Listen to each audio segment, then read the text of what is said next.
This is why I don't like children. This is why I avoid being alone with children at all costs. This young man just told a story that gave me serious PTSD. Something happened in Warri some years back that changed the way I relate with children up until this day. And I will come back to that story, but first, let's talk about what this young man told us on TikTok. According to him, it was in his house when his neighbor's son came to say he wants to watch film. You know how children can be. Brother, I won't watch film, I won't watch film. And so he led the little boy into his sitting room, locked the door, and went to sleep.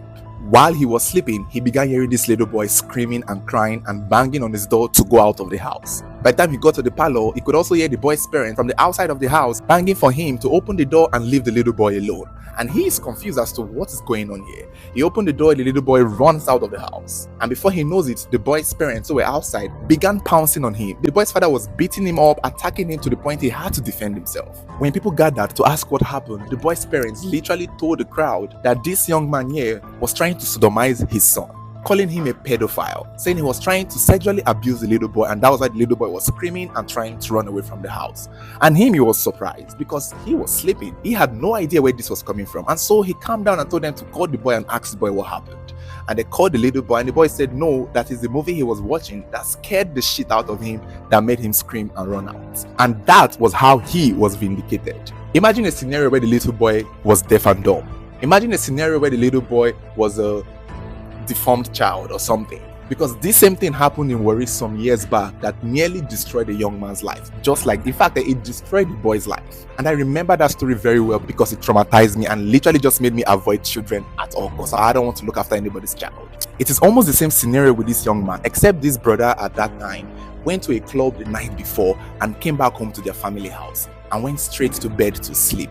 According to him, when he came home, he saw the little children in the parlor watching TV. These are kids in the compound. You know how these compounds can be, where neighbors can go into neighbor, like you know how they are, where all the children around can go to one rich brother house to watch film. That was how this one was on that day. And amongst this group of children, there was one girl with a specific condition. I don't know the right word to use, but I don't say deformed. Oh God, see, hold on, let me just Google this word before I say the wrong thing. But as I'm going to Google it, go to your app store, download the Cardin app, use our promo code CRIME to get urgent 3K. If you're into crypto or forex, or you're a gamer, you can use the app to trade your gift cards. And yeah, I found the right words to use. Among the group of children, there was this girl with special needs. She has a special need and she has a little drop of Down syndrome. So she is not like the other kids. And I said she usually isolates herself from the kids. So this day, the uncle came back from club and went to sleep in the morning, early morning. While he's sleeping, the kids are in the parlor watching TV. And somewhere along the line, the power went off. And all the kids went outside to play except this one child,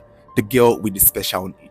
She remained in the house playing with her toys. So out of nowhere, this young girl with the special need starts bleeding from her private area. Blood started coming out and she herself was confused. She did not know what was going on and she starts to cry. She's panicking. She's trying to open the door but she cannot. So she goes to the brother room to try to wake him up to get help. But this brother is passed out drunk. He is sleeping like a goat, gone with the wind. And that is how this girl cried to the door, unable to open the door from the inside. Kids hear her crying from outside. They called adults. Even her parents began looking for her because they noticed she's not playing among the other kids. And when they came to open the door, they saw her standing by the door. She had already peed and soiled herself and even had blood everywhere. And that sight alone was all they saw to conclude that somebody had sexually assaulted her. Somebody had done something to her. And that's how they traced the blood inside the house down to this brother's room who was still sleeping, and they woke him up with a sound slap. They beat the hungover out of this man, beat him out of his sleep, out of the alcohol and out of the club, and dragged him outside like a goat because they saw the blood in his room. They saw blood stains on his bed. Clearly the girl had touched the blood to tap him and wake him up because and I'm sure that's how the blood stains got there, but they did not get it. They assumed that this brother had done something to this girl, and that would explain why the blood stain was in his room and all over his bed. The brother was beaten by the girl's father, girl's mother, uncles, neighbors. Everybody gathered to beat this boy because they thought he was the one who did it to that little girl. Him, Kwanu, can't even explain because he was drunk, so he does not even remember anything at all. They took him to the police station and they were getting ready to charge him. Even him saying that he was drunk could not even help his case because it's making people feel like that was what motivated him to do what he did. This young man was fucked. His life gone. Everybody was talking about it in the neighborhood.